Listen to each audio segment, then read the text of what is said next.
Welcome back to પેલી માહિતી reasoning coding decoding નો topic આપણે લીધો છે આજે અને એક ક્વેશ્ચન લીધો છે. આ રીતનો કંઈક ક્વેશ્ચન હોય તો તમારે કઈ રીતે સોલ્વ કરવું અને ઝડપથી સોલ્વ કરવું, કઈ રીતે વિચારવું, કઈ રીતે અટેમ્પ્ટ કરવું કે જેથી કરીને તમે 100% સાચો જવાબ લાવી શકો. તો જરા પ્રશ્નને આપણે સોલ્વ કરીએ. તો પ્રશ્ન જુઓ, આ રીતે કે કોડ આપ્યો છે કે FRIEND ને કોડિંગ કરેલું છે 3, 5, 4, 7, 6 અને 8. પછી બીજું છે REFUND જેને કોડિંગ કરેલું છે 5, 7, 3, 9, 6, 8. તો જરા ઓબ્ઝર્વ કરીએ, આપણે આ બે વસ્તુ આપણને આપી છે અને આપણે શોધવાનું છે TREND.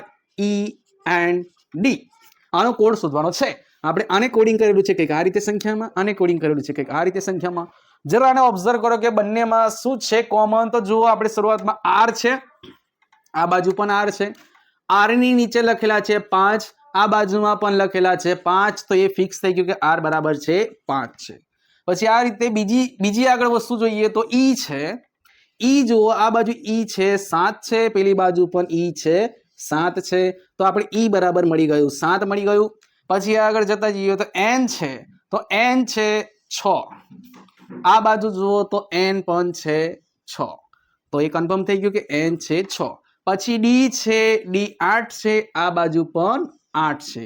તો D માં લખી દઈએ આપણે 8. આટલી વસ્તુ થઈ ગઈ. હવે T રહ્યો, તો T આ બાજુ આપ્યો છે, નથી આપ્યો. પેલી બાજુ આપ્યો છે, નથી આપ્યો. હવે કઈ વસ્તુ આમાં છે? F છે, F છે 3, આ બાજુ પણ છે F છે 3. તો બધું સાઈડ પર લખીએ F છે 3. બીજી વસ્તુ કઈ નથી આમાં, તો આપણને માટે I ની વેલ્યુ જે છે એ 4 છે એકમાં જ, અને બીજી વસ્તુ જે U ની વેલ્યુ છે 9, એક જ છે. બરોબર, આટલી વસ્તુ આપણા પાસે મળી જાય છે. હવે આપણા જે ઓપ્શન છે તે કઈ રીતના હોઈ શકે આમાં? તો આમાં કોડિંગ આ રીતનું કરેલું હોય કે 5, 7, 6, 8 કોમન હોય દરેક ઓપ્શનમાં, પણ એકમાં લખ્યું હોય 4. પછી એકમાં હોય 5, 7, 6, 8 અને 9 આન્સર આપેલો હોય. પછી બીજો હોય 3, 5, 7, 6 અને 8. પછી બીજો એક ઓપ્શન આ રીતે હોય કે 5, 7, 6, 8 ને કોઈ પણ સંખ્યા હોય, ધારો કે છે 2. તો હવે જુઓ કે આપણે પાછળના જે 4 આંકડા છે તેનો આપણે આન્સર મળી ગયો છે, પણ T માટે નથી. તો હવે I ને તો 4 છે, તો આગળ I આવી જશે. આનો મિનિંગ શું છે? IREND થઈ જશે. જો આ ઓપ્શન આપણે ચોઈસ કરીશું તો આપણો ખોટો પડશે. પછી આગળ બીજો ઓપ્શન છે કે 9 છે. 9 કોના માટે છે? U માટે છે. U અને આ જે પાછળનું જે છે 5, 7, 6, 8 એનું તો ખબર જ છે આપણને કે REND. તો આ પણ ખોટું પડશે. પછી આ બાજુ છે 3, 5, 7, 6, 8. તો 3 માટે છે F અને 5, 6, 7 માટે REND. તો આ પણ ખોટું પડશે.